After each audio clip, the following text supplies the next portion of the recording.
Hello दोस्तों, आप सभी का स्वागत है ज्ञान स्टोरी चैनल में। चैनल को सब्सक्राइब जरूर कर ले।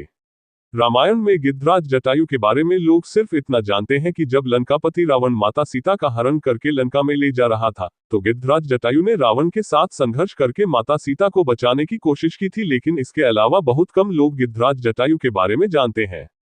रामायण सहित कई पौराणिक कथाओं में गिद्धराज जटायु का वर्णन मिलता है। आइए जानते हैं कि रामायण कथा में भगवान श्री राम के शुभचिंतक और गिद्धों के योद्धा जटायु कौन थे। जानते हैं उनके बारे में विशेष बातें। बहुत कम लोग ये बात जानते हैं कि गिद्धराज जटायु देव पक्षी अरुण के पुत्र थे। अरुण के भाई गुरुड़ भगवान थे। ऋषि ताक्षर्य कश्यप और विनीता नाम की स्त्री से दो पुत्र गरुड़ और अरुण थे। गरुड़ जी भगवान विष्णु की शरण में चले गए, जबकि अरुण जी सूर्यदेव के सारथी बने। इस कारण से गिद्धराज जटायु भी दिव्य थे। रामायण की कथा के अनुसार गिद्धराज जटायु राजा दशरथ के मित्र थे। उस समय जटायु नासिक के पंचवटी के वन में रहा करते थे।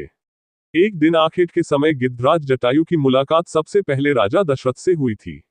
इसके बाद बहुत वर्ष बीतने के बाद जब श्रीराम पंचवटी के वन में कुटिया बनाकर रहते थे, तो गिद्धराज जटायु का परिचय श्रीराम से हुआ था। गिद्धराज जटायु के बारे में उल्लेख किया गया है कि मध्य प्रदेश के देवास जिले की तहसील बागली में जटाशंकर नाम का स्थान है। वहां पर गिद्धराज जटायु तपस्या किया करते थे। जटाशंकर नामक स्थान को ऋषि मुनियों की तपोभूमि कहा जाता है। इस स्थान को जटाशंकर इसलिए कहा जाता है क्योंकि माना जाता है कि पहाड़ के ऊपर से जलधारा इस तरह नीचे स्थापित शिवलिंग पर गिरती हुई लगती है, जैसे भगवान शिव की जटाओं से गंगाधारा निकल रही हो। रामायण की कथा के अनुसार गिद्धराज जटायु ऐसे पहले योद्धा थे जिन्होंने सीता जी के हरण के दौरान सबसे पहले रावण के साथ युद्ध किया था। अपने साहस और पराक्रम का परिचय देते हुए गिद्धराज जटायु ने एक भले काम के लिए अपने प्राण त्याग दिए। जब रावण लंका जाते समय दंडकारण्य वन की ओर बढ़ रहा था, तो जटायु ने रावण को रोकने की कोशिश की थी। इसके बाद जब राम और लक्ष्मण सीता की खोज में दंडकारण्य वन की ओर पहुंचे, तो उन्हें गिद्धराज जटायु घायल अवस्था में मिले। उन्होंने राम जी को माता सीता के हरण के बारे में बताया।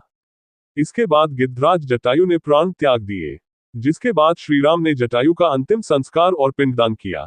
बचपन में संपाति और जटायु ने सूर्य मंडल को स्पर्श करने के उद्देश्य से लंबी उड़ान भरी। सूर्य के असह्य तेज से व्याकुल होकर जटायु जलने लगे, तब संपाति ने उन्हें अपने पक्ष ने नीचे सुरक्षित कर लिया। लेकिन सूर्य के निकट पहुंचने पर सूर्य के ताप से संपाति के पंख जल गए और वे समुद्र तट पर गिरकर चेतनाशून्य हो गए।